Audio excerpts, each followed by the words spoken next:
Muy bien, jóvenes. Buenos días. Espero que estén muy bien. Solo siempre necesito que me digan si me escuchan y ven mi presentación. Sí, doctor. Sí se ve, doctor, aquí se escucha. Muy bien, muchas gracias. Entonces ya estamos prácticamente en la recta final del curso, en lo que respecta a animales de producción. Entonces el día jueves los espero todavía y el lunes todavía tengo opción en este espacio. ¿Verdad? Les recuerdo que para el día de mañana tenemos práctica con la sección B a las 7 de la mañana en Finca Mediomonte. Llevar termómetro, estetoscopio y un lazo de unos 2 metros para practicar nudos. Muy bien. Ya voy casi calificando la mitad de los exámenes. Y yo espero que para el día jueves ya estén toditas las notas, ¿verdad? Para el día miércoles ya van a estar, ¿verdad? Pero cualquier cosa el jueves ya las van a tener. Muy bien, entonces para hoy tenemos lo que es el examen del sistema nervioso. Y pues recordémonos de la anatomía, siempre al igual que todos los mamíferos, pues tenemos el sistema nervioso central, prácticamente es el céfalo, y los vasos, perdón, los nervios periféricos o el sistema nervioso periférico, básicamente. Tenemos algunas dificultades, por así decirlo, o limitantes en lo que es el examen del sistema nervioso a nivel de animales de producción, sobre todo porque nosotros trabajamos en campo. Entonces, en primer lugar, es poco común.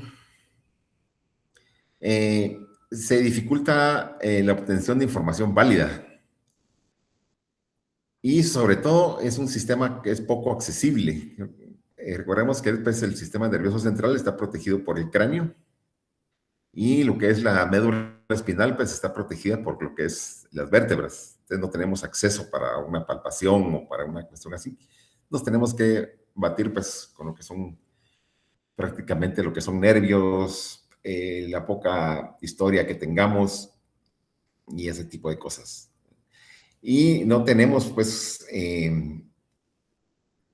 tecnología para ayudas diagnósticas a nivel de campo. Para hacer una tomografía, por ejemplo, en una vaca, en otros países sí se hace.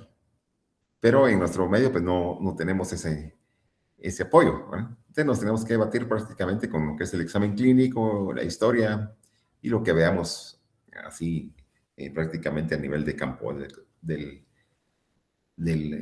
examen clínico general. Aspectos importantes a evaluar acá, en primer lugar, son los cambios de conducta. ¿Verdad? Cambios de conducta, por ejemplo, si el animal se caracteriza por ser un animal alerta, nervioso, etcétera, y de repente entra en un estado de depresión. Al contrario, si es un animal tranquilo, etcétera, y está de repente sí muy exaltado, muy agresivo, son cambios de conducta bastante notorios. Estado mental, las actitudes, si está alerta, o si en cambio no, denota una actitud así como distraída, como ido. Y también tenemos que evaluar lo que es también la marcha, ¿verdad? Que hay cambios importantes en la marcha. Y en lo que es la propiocepción.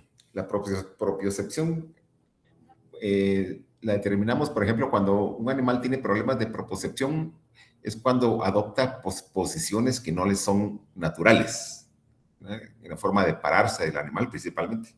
Ahí se puede haber esos tipos de problemas. Otro asunto que tenemos, bueno, aquí es un ejemplo de propiocepción. Este caballo, pues no es así su forma de pararse normal, ¿verdad? No pone los miembros posteriores uno delante del otro, ¿no? Sino que siempre los pone paralelos, ¿verdad? En el caso, pues, otro aspecto que tenemos es que, por ejemplo, en lo que es la historia, no tenemos muchas veces cuando los problemas nerviosos son permanentes, por ejemplo, en casos de tétanos o de rabia, por ejemplo, que los trastornos nerviosos son constantes. Entonces ahí pues, no hay mucho problema. Entonces, nosotros estamos viendo el problema y lo podemos evaluar. El problema radica cuando los problemas nerviosos no son constantes, que cuando solo se dan en algunos momentos. Entonces ahí sí hay que recabar mucho la historia, etcétera. Y como siempre, la mala suerte, a veces siempre que llegamos a la finca, el animal está en normalidad clínica, ¿no? Entonces a veces no tenemos acceso visual a ver los problemas, solo que lo que nos cuentan cuando medio han visto, etcétera. Ese es el problema. Yo me recuerdo de una vaca que tenía convulsiones cuando la iban a trabajar. Era una vaca muy arisca. Y cuando ya se sentía ella aprisionada en la manga, cuando ya no tenía escapatoria, entonces caía al suelo y empezaba a convulsionar. Entonces, lo que tenía eran unos cisticercos de Taenia bovis que se le fueron accidentalmente al cerebro, y entonces ese era el problema, ¿no? Entonces, como les digo, no siempre, a veces los trastornos nerviosos no son constantes, entonces a veces nos tenemos que batir a veces solo con la poca historia que tengamos, ¿no? Cuadros de hipertensión endocrinal.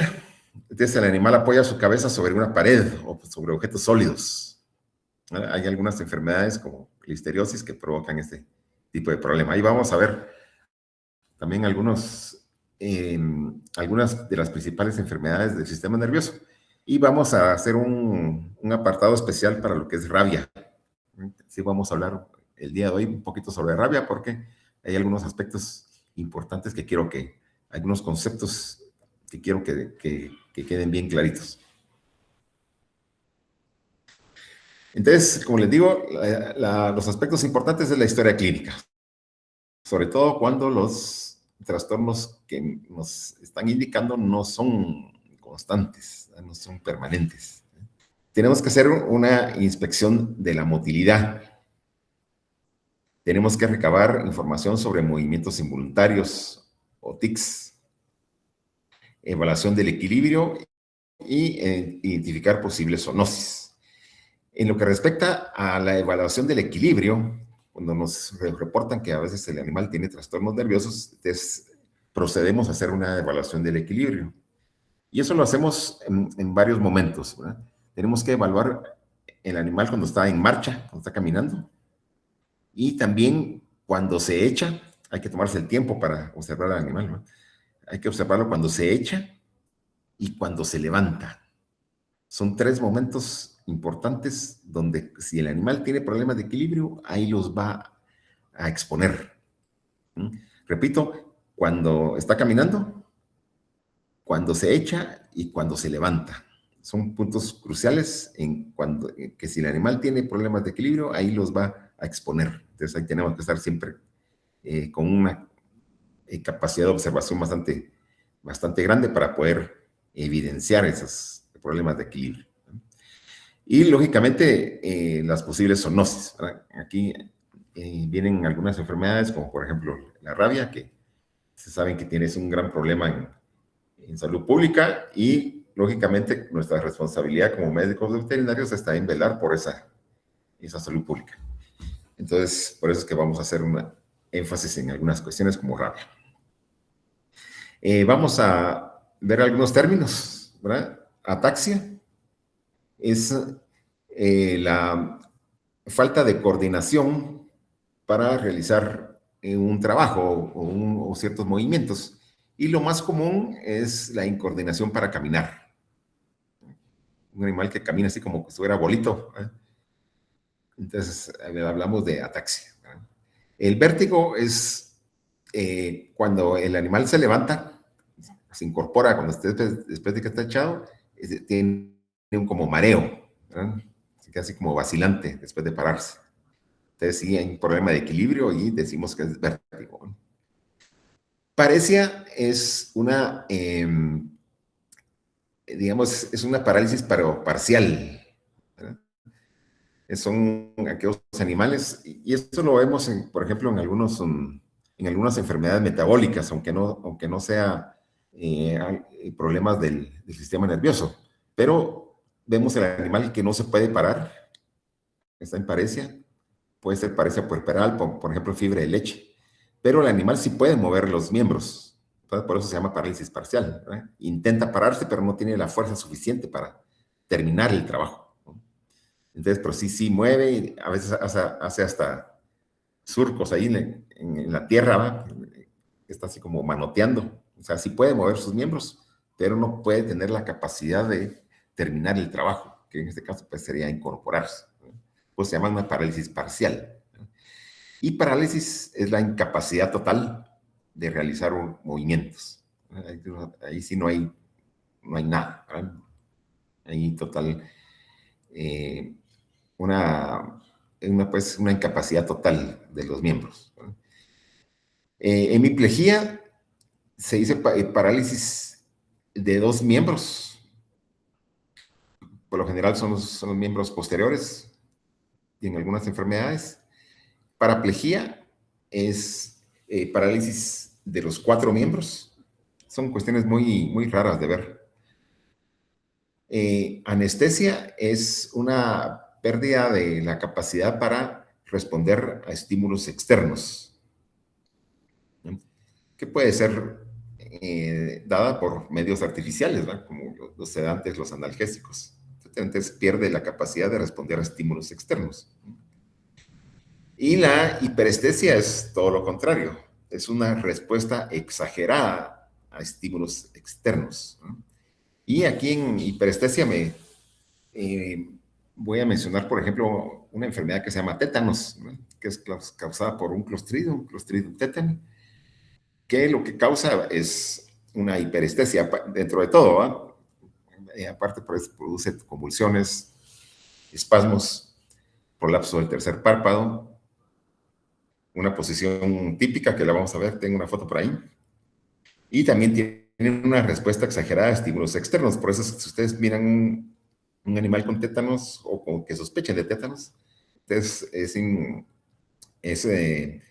importante que se acerquen por atrás del animal sin que los mire y después emitir un sonido fuerte, un grito o un aplauso así cerca de la oreja. Entonces el animal empieza a convulsionar fuerte. Es una respuesta exagerada a un estímulo externo que nosotros le estamos dando. Entonces, prácticamente con eso estamos casi quedando el diagnóstico de tétanos.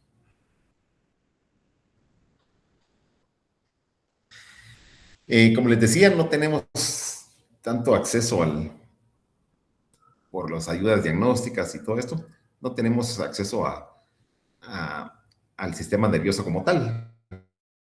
Entonces nos tenemos que referir al examen clínico y parte de esto nos ayuda mucho los reflejos. Es el reflejo corneal. Nosotros acercamos la mano al ojo del animal, entonces él tiene que parpadear, tiene que tener reflejo de defensa, de cerrar el ojo, ¿verdad? O de voltear la cara. Y el reflejo pupilar, eso lo podemos hacer con un efecto luminoso, ¿va? Casi todos nuestros celulares pues tienen linterna, entonces podemos observar si hay contracción y dilatación de la pupila ante la presencia o ausencia del estímulo luminoso. Cuando no existe el reflejo pupilar, estamos casi seguros que el problema que tiene el animal es una encefalitis. Entonces es importante ver este reflejo, ¿no? Tenemos otro que es el reflejo dorsal. Colocamos las manos sobre la cruz del animal y hacemos un pellizco. Entonces el animal tiene que bajar así todo el cuerpo, ¿no? El reflejo perineal es en la zona abajo del ano. Es una zona bastante sensible. Entonces hacemos un pellizquito, entonces él tiene que hacer un movimiento de que está sintiendo, ¿no? Y el reflejo anal, también hacemos unos golpecitos en lo que es el ano, entonces tiene que haber contracción, ¿no? Esos reflejos también nos sirven, principalmente el perineal y anal. Nos sirven, por ejemplo, también cuando los animales están bajo proceso anestésico. Entonces, si lo estamos profundizando mucho, nunca se debería de perder el reflejo anal, ¿no? Si ya se perdió el reflejo anal bajo un proceso anestésico, está demasiado profundo. Entonces, tenemos que ver cómo hacemos, ¿no? Hay otro aspecto importante con los reflejos es cuando nosotros sospechamos de que probablemente un animal con paresia o con parálisis, sospechamos de que sea de origen traumático. Entonces lo que hacemos es, en los miembros que tienen esa parálisis total o paresia, que es parálisis parcial, hacemos algunos efectos dolorosos, ¿verdad? Que puede ser con una aguja, ¿verdad? Entonces en la parte de la banda coronaria hacemos unas puncioncitas ahí, ¿verdad? Y vemos cómo reacciona el animal. Si el animal solo mueve el miembro, pero no emite, digamos, gestos de dolor o de inconformidad, ¿verdad? Sino que únicamente mueve el miembro que le estamos haciendo ese estímulo doloroso. Entonces quiere decir que el estímulo está viajando del sitio donde recibe el estímulo, pero no está llegando al cerebro. Entonces puede ser que haya una interrupción a nivel de médula, ¿verdad? Entonces puede ser una lesión en columna vertebral.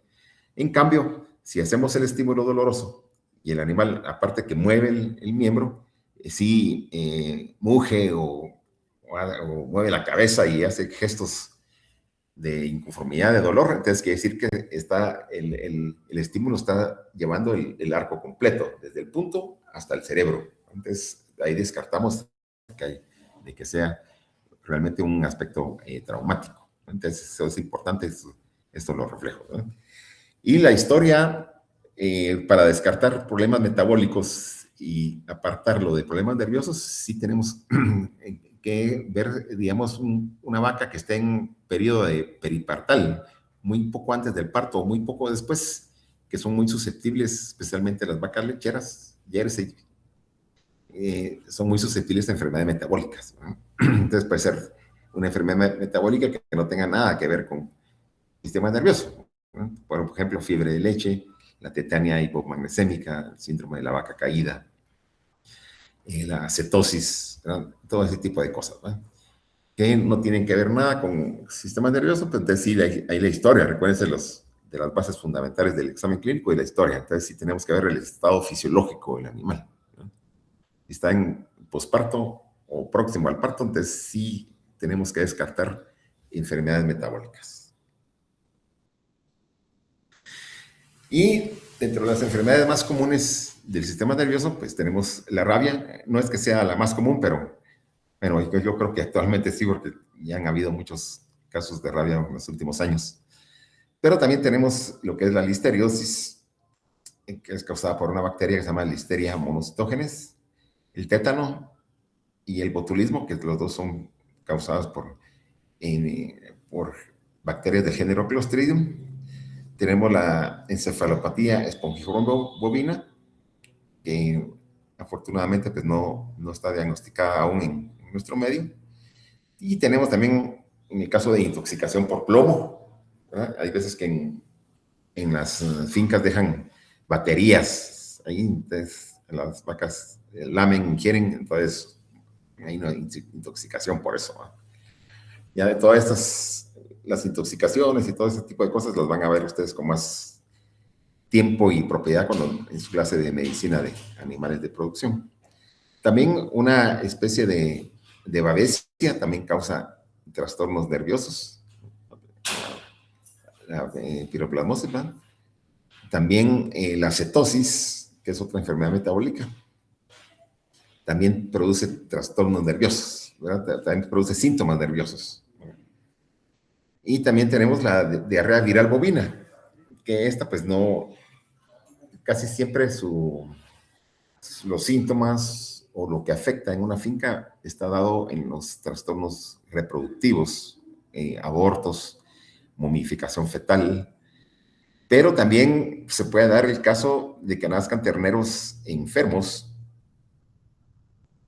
y hay veces estos terneros que nacen enfermos tienen hipoplasia cerebelar, por eso lo pongo aquí también como trastorno del sistema nervioso, con hipoplasia cerebelar.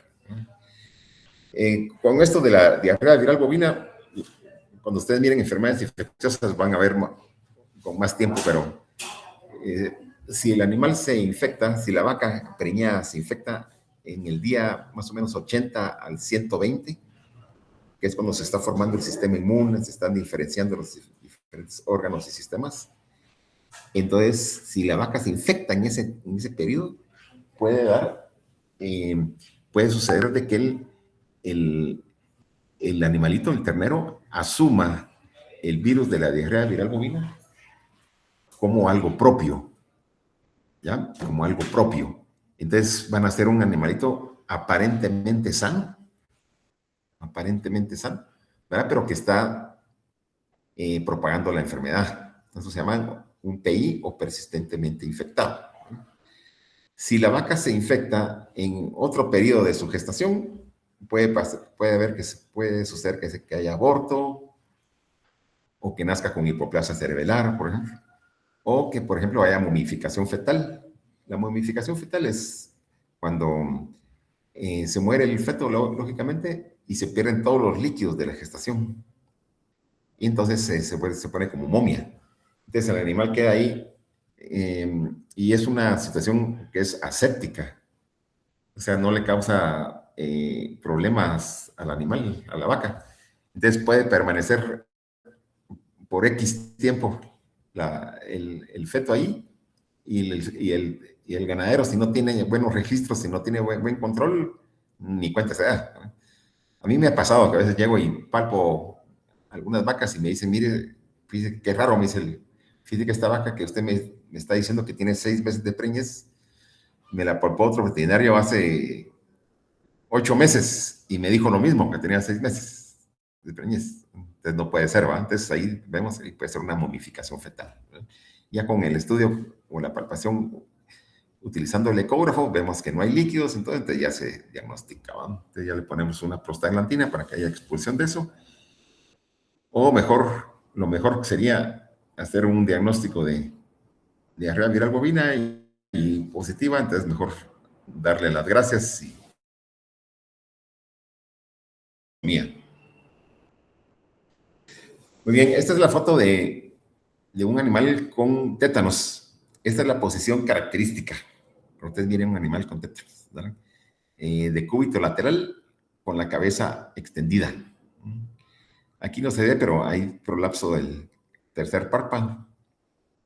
Y también hay una interestesia, como les decía. Siempre cuando sospechen de tétanos, cuando todos los síntomas sugieran a tétanos, siempre pregunten qué le han hecho a este animal una semana antes, ¿no? Porque el Clostridium tetani ingresa al organismo por pérdida de continuidad de la piel.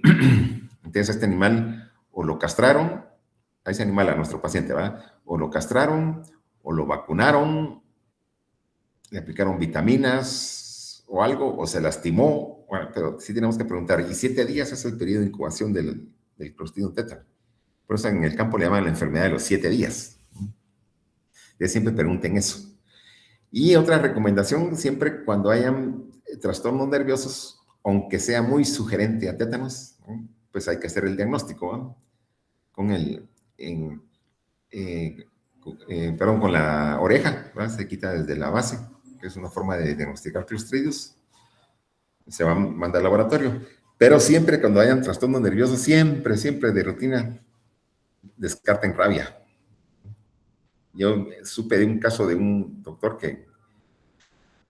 que vio un caso de tétanos y todo era tétanos, pero por rutina él mandó cerebro y mandó pues también la oreja y el animalito resultó no solo positivo a tétanos, sino positivo a rabia, ¿no? Y si él no tiene el cuidado de mandar el cerebro, entonces las personas que habían tratado a ese animalito hubieran quedado expuestas. Entonces siempre cuando hay trastornos nerviosos de rutina, siempre manden cerebro, una recomendación. Muy bien. Casos de hipoplasia cerebelar, ¿verdad? Son aquellos terneros que nacen y que nunca encuentran la fortaleza para pararse, o están con ataxia, con coordinación, con temblorosos al querer intentar pararse, ¿verdad? Y la gente le dice a uno, uno en el campo, el ganadero le dice a uno, nació débil, que nunca agarró fuerza para caminar. Y no es que tenga fuerza, le parece que tiene un problema nervioso. Su cerebelo está poco desarrollado, ¿no? Entonces hay que hacer toda la historia, el diagnóstico de la hembra, etc. Listeriosis, ¿verdad? Dijimos la presión endocraniana. La listeriosis también le llaman la enfermedad del torneo. A veces son animales que empiezan a caminar en círculos, ¿verdad? Y también apoyan su cabeza contra objetos o contra paredes o contra árboles, como en la foto, ¿verdad? Entonces, son características de la listeriosis. Los síntomas son algo clásicos, ¿verdad? Y esta enfermedad, pues, es una bacteria, entonces el antibiótico que recomiendan es la oxitetraciclina.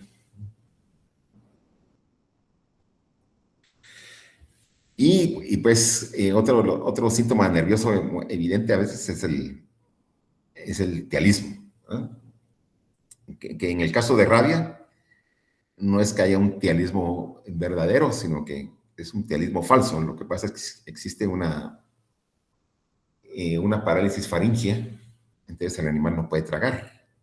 Entonces por eso la saliva que produce, que se recuerdan es entre 90 a 150 litros, ¿eh? Eso venía en el examen.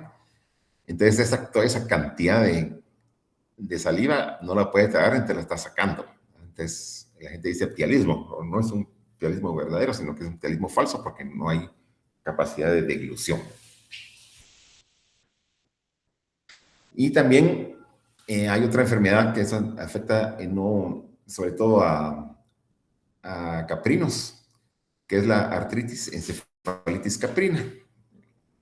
CAE son por...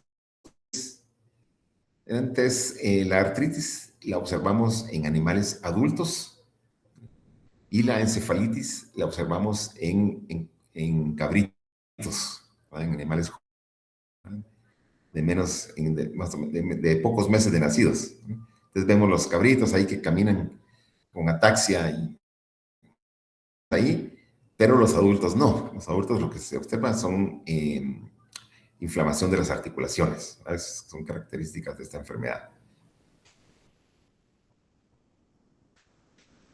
Muy bien.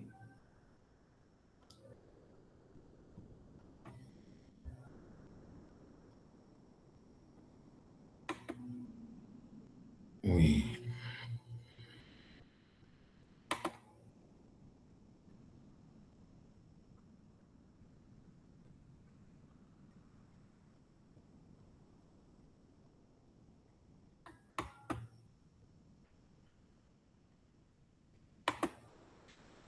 Miren, mi presentación, jóvenes, dice zoonosis más importantes.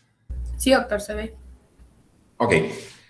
Entonces, ahorita vamos a hablar les dije, para que queden claros algunos aspectos de lo que es la rabia, que en el examen del sistema nervioso siempre doy esto porque es importante, sobre todo por la importancia que está teniendo en los últimos años. Entonces, zoonosis la definimos como enfermedad o infección que se da en los animales y que es transmisible a las personas en condiciones naturales. Importante, el 60% de todos los patógenos humanos se origina en animales y el 75% de las nuevas enfermedades infecciosas emergentes son zoonosis. Acabamos de pasar el COVID y por ahí algo también con un murciélago o algo así, ¿verdad? Ustedes recordémonos, nuestra función como médicos veterinarios modernos es en una salud que implica salud animal, salud humana y salud ambiental. Muy bien. Entonces, con rabia bovina, pues se ha incrementado mucho su presencia en las últimas décadas. De hecho, en algunas fincas ya incorporaron la vacuna de la rabia como rutinaria. Lo que antes, y en mis tiempos, ¿cuándo de pensar en eso? Y ha variado también la fuente de contagio. Antes, cuando habían brotecitos de rabia de vez en cuando, era transmitida por perros, ¿verdad? Sobre todo en vaca lechera, ¿verdad? Que son más tranquilas. Entonces llegaba el perro, mordía 2, 3 vacas y había su brotecito de rabia en la finca, ¿verdad? Y digo vaca lechera porque si hubiera sido también una explotación de crianza o cebucanas, también el perro no hubiera tenido mucha opción de morder, porque ahí me lo recetan de una patada rapidísimo, ¿no? Entonces no estaría tan común, pero en vaca lechera sí. Y es común que en explotaciones lecheras, si la gente tenga ahí vacas, pero con las vacas tengan también perros, ¿verdad? Es problema, ¿verdad? Y se han dado algunos casos en el norte y centro del país. Esto es un caso que pasó hace unos años en México, ¿verdad? Eso es, les digo, por la importancia en salud pública, ¿verdad? Sí, han habido muertes, ¿verdad? Creo en Guatemala en los últimos años, creo que han habido 1 o 2 muertos por este tipo por este virus rábico, ¿verdad? Entonces esto pasó en México, en Oaxaca, ¿verdad? Y no fueron mordidas por un perro, ¿verdad? Sino que aparentemente fue por mordedura de murciélago. Entonces sí, hay que tener cuidado con eso. El, bueno, estos son algunos aspectos del año 2016. No puedo encontrar datos más recientes. Pero si ustedes ven los casos, llama la atención de que ya hay un montón de bovinos, ¿eh? Lo que antes no se miraba. Antes eran perros, gatos, perros, gatos, perros, gatos. Y uno que otro animal silvestre por ahí. Pero ahora la cantidad de bovinos se ha incrementado. Y eso que uno de los problemas que tenemos en nuestro país es la subnotificación. Subnotificación. Yo soy testigo de una finca, de un grupo de fincas en Izabal, donde habían varios casos de rabia por murciélago, por mordedura de murciélago.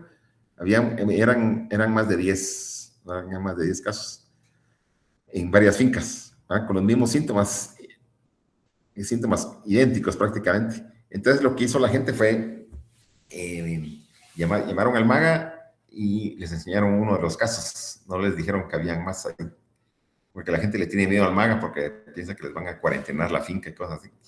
Entonces el maga se llevó un cerebro y era positivo a rabia. Entonces en el reporte del maga salió un caso de rabia en tal lugar, cuando realmente eran muchos más, ¿no? Entonces la subnotificación es un problema que tenemos acá. Y aquí algunos de los puntos donde se han presentado, ¿eh? Aún con su notificación, pero podemos verlo siempre pues del año 2016. La rabia bovina se habla de 2 ciclos. El ciclo urbano, que es el tradicional, donde el perro es el principal transmisor, pero el ciclo silvestre se ha incrementado, ¿no? Y donde el principal transmisor pues, es el murciélago. También pueden ser otros animales silvestres, como el mapache, por ejemplo, y cualquier otro mamífero, ¿no? Y realmente no es culpa de los animales, no es culpa del murciélago. La situación es que hemos botado bosque, hemos botado selva para meter ganado. Entonces hemos acercado el ganado hacia donde habita el murciélago.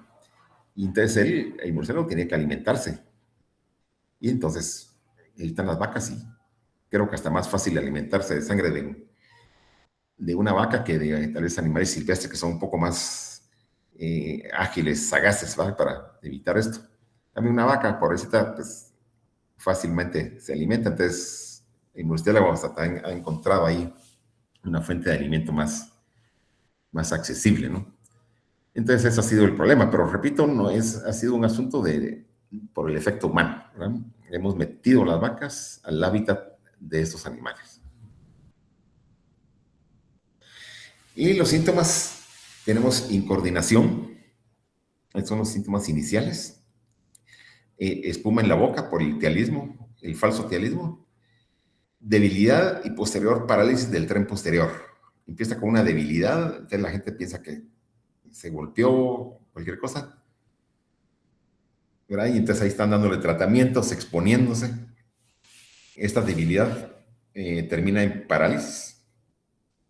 Y también pongo aquí tenesmo.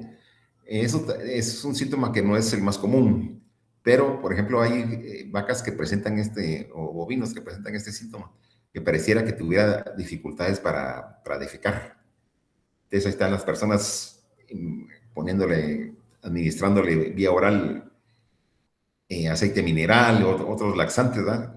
Y para administrar vía oral significa tener que estarle abriendo la boca, ¿verdad? Contacto con la saliva, sin guantes, ¿verdad? Ya se imaginan ese nivel de riesgo que está teniendo estas personas, ¿verdad? Entonces, ojo con este síntoma, que aunque no sea el más común, pero se puede dar. Y lo que más común vemos es la debilidad del tren posterior, ¿no? El animal se echa como que fuera perro, ¿no? Y después hay parálisis. ¿Ah? Por eso le llaman derriengue, por eso también le llaman mal de caderas o renguera. Es por esto. Este es el síntoma más clásico que estamos viendo actualmente en los últimos tiempos. Y vamos a ver algunos videos de todos estos casos son positivos a rabia, ¿ya? Y pues los colegas estos, bueno, me lo han mandado, unos son en Belice, de exalumnos, y también aquí teníamos a Lucía de la Rosa como auxiliar hace un tiempo y ella me ayudó con los videos porque a mí la tecnología a veces me atropella.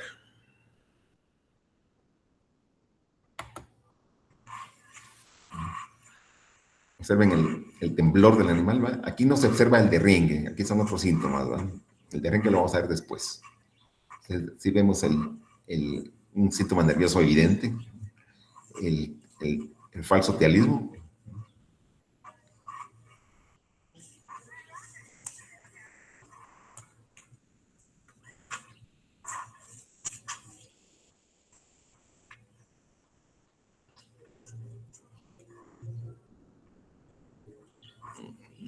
Es obvio el trastorno nervioso, ¿va?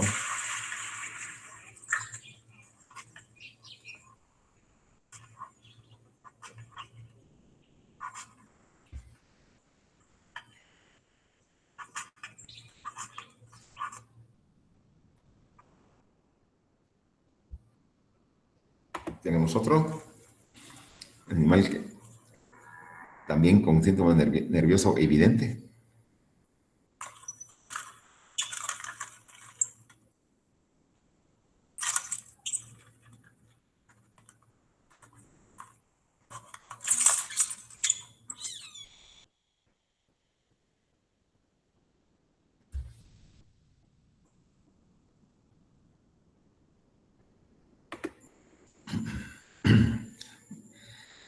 Esa forma de levantar la cabeza, miren, eso también es típico de encefalitis. Y el pedaleo, ¿va?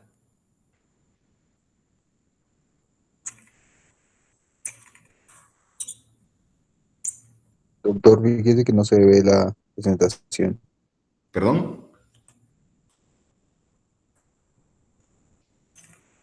¿Alguien me dijo algo? No se ve la presentación, doc. Sí, no se ve la presentación. No sé si solo es conmigo. ¿No ven los videos, jóvenes?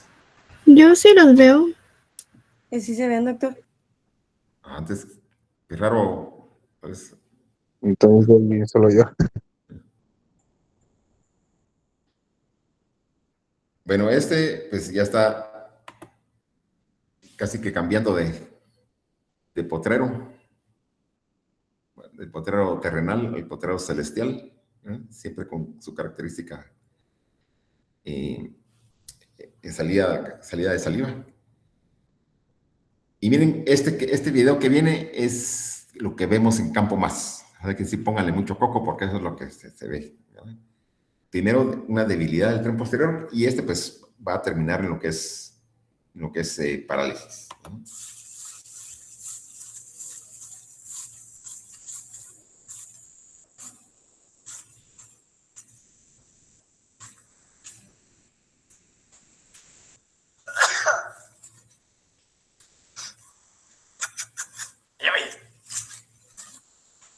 Entonces se cae, ¿no?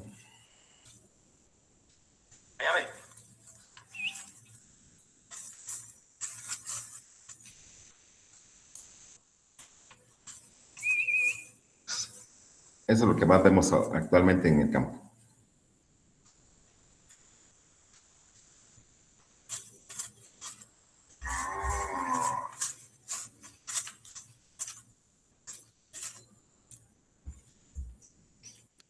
Doctor, una pregunta. ¿Sí? En el caso de los bovinos, ¿el tiempo de incubación del virus es el mismo que en humanos o en perros? Que yo he visto que tarda hasta meses en aparecer el primer síntoma. Sí, va a depender del sitio de la inoculación, ¿verdad? Mientras más cerca de la cabeza esté, es más corto. Y por lo general las mordidas del murciélago son en el cuello. Entonces, realmente el periodo de incubación es corto, no tanto, no llega a meses, son prácticamente semanas. Y en el caso, digamos, por ejemplo, en el caso de perros humanos, que pues ya cuando hay síntomas ya no hay nada que se pueda hacer, pero en el caso de bovinos, cuando se encuentra, primero se puede encontrar la mordedura,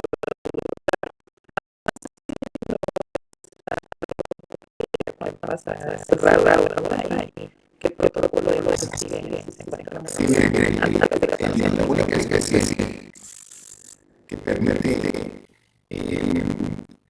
que puede haber momentos post-exposición al virus es humana. Si vemos mordeduras de murciélago que salen del cuello, ahí se dan las marcas, la sangre y ellos más fácil verlos. Si vemos eso, entonces decimos que hay problemas de murciélago, podemos entrar en información. Si el animal, si el murciélago mordió a ese, ya le dio la rabia, la vacuna ya no se hace nada. Le va a dar. Como le digo, la única especie que exposición a los virus es posible la vacuna es como los humanos. Entonces no hay no podemos hacer nada. Ok, gracias. Muy bien. Entonces, miren, este es el murciélago, el animal existe más o menos 100 especies de murciélagos. Solo uno o dos son unos hematófagos. Y es principalmente desde el Bodotus, que es el principal rabia, que habita desde México hasta parte de Chile y Uruguay, solo aquí en las partes del mundo. Y se caracteriza, pues ustedes miran acá, tiene como M en la nariz, en el color. Pero lo que más entiende es como hendidura en la labio inferior.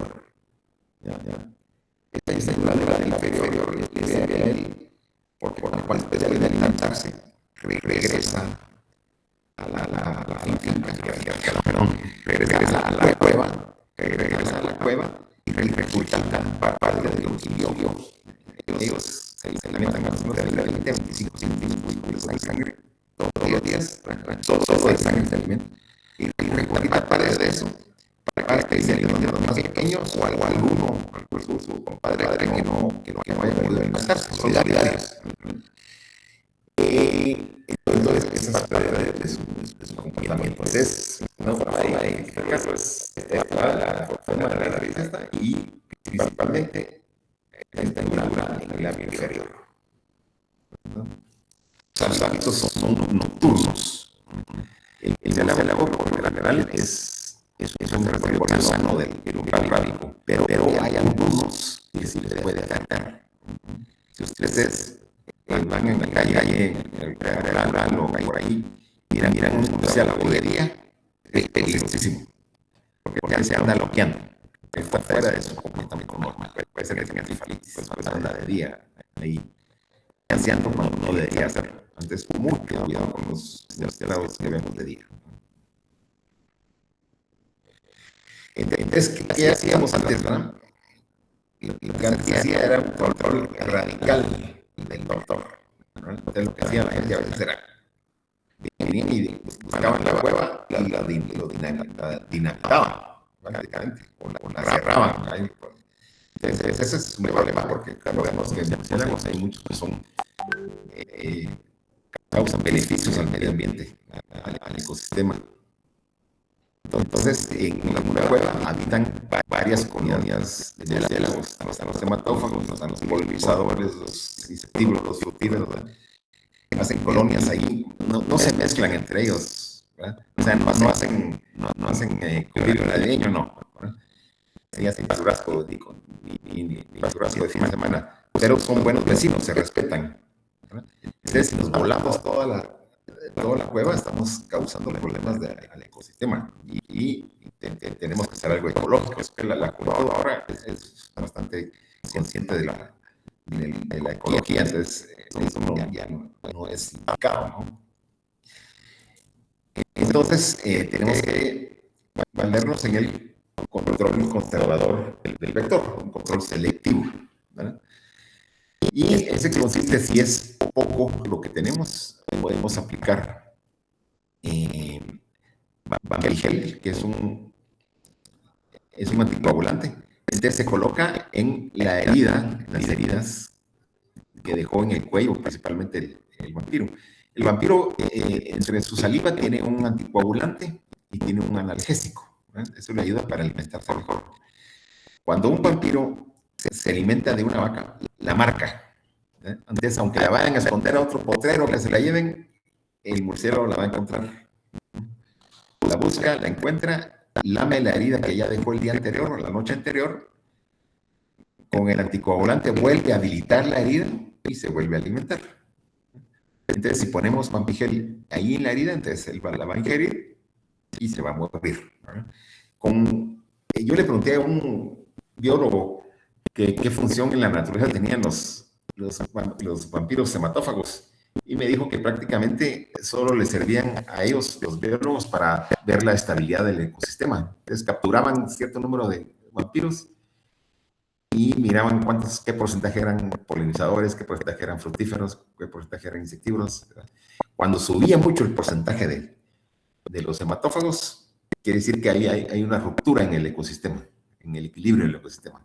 Y principalmente es por ganadería, ¿no? Entonces, para eso. Entonces, tenemos también la inmunización, ¿verdad? Entonces, es el Vampigel, ¿verdad?, que se coloca en las heridas, ¿verdad? Pero también tenemos otra forma. Eso ya tuve la oportunidad de hacerlo 2 oportunidades. Hay un colega que se dedica a bovinos y parte de su servicio es el control selectivo del vector. Entonces, lo que se colocan estas mallas de niebla que le dicen, que no le causan ningún daño físico a los vampiros cuando se capturan ahí. Entonces se pone el cebo, que es el ganado, en un potrero especial, se colocan las mallas y esta noche no dormimos, ¿verdad? Cada hora nos acercamos, estamos en un lugar así estratégico, algo apartado, cada hora va una comisión ahí a ver la malla y va a encontrar algunos vampiros, entonces con unos guantes especiales, porque estos animalitos muerden. Entonces lo desenreda y lo identifica, ¿verdad? Si mira que tiene las características que les dije del labio hendido, entonces se le aplica algo que les voy a decir. Ahora, si es de los buenos, si no es el hematófago, entonces se le libera y se va tranquilamente, ¿verdad? Ahora, si es el hematófago, entonces le untamos Vampigel en la panza, todo el abdomen, ¿verdad?, y se le deja ir, ¿verdad?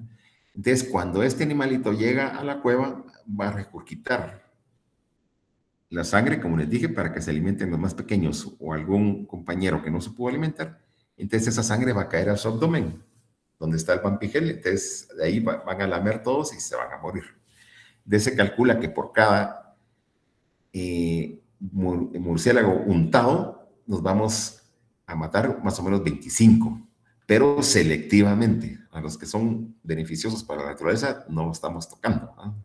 Si caen en la malla, pues se liberan y se van libres a seguir su función, ¿no? Ahora sí le echamos así en el abdomen para que, aprovechándonos de su característica que son solidarios, cuando comparta su sangre que ingirió, entonces ahí se aprovecha para eliminar a varios de ellos, ¿verdad? Más o menos entre 20 y 25 por cada uno untado.